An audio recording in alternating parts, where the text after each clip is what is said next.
Good morning, it's Dr. Brian Strife here with another UFE procedure from start to finish, beginning with the MRI axial and sagittal imaging that we obtained pre-procedure demonstrating the enlarged uterus with multiple fibroids, including that dominant posterior fibroid which measured 9 centimeters in diameter.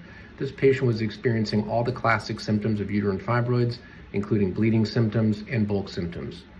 Here we are forming our catheter under live x-ray guidance over the aortic bifurcation, so we can study the left internal iliac artery. We're puffing some contrast there, and now we're going to do what's called digital subtraction angiography, which is a super detailed study of the blood vessels by removing all of the background imaging.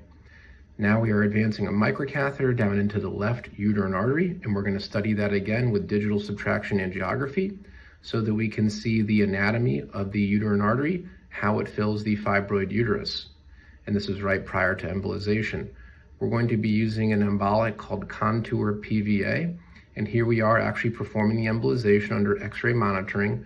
We're delivering the embolic, which is mixed with the iodinated contrast that you can see under x-ray, and we're sort of puffing it through the catheter, watching it flow into the artery and then out into the vascularity of the fibroids.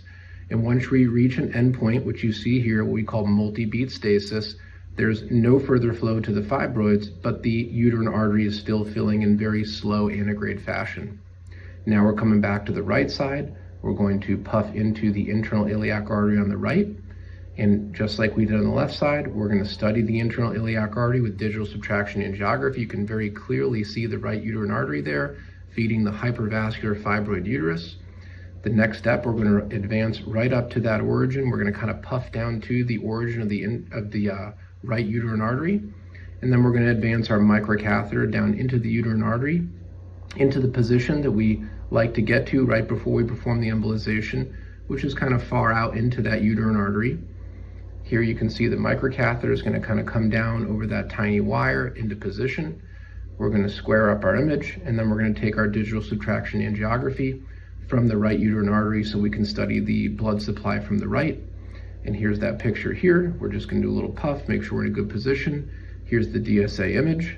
Here's the right uterine artery. You can see it's enlarged, it's tortuous, it's hypertrophied, feeding that hypervascular fibroid uterus. And here's our angiographic endpoint on the right after embolization, and that's the whole procedure. Next step is to study your access artery and close with an angioseal device.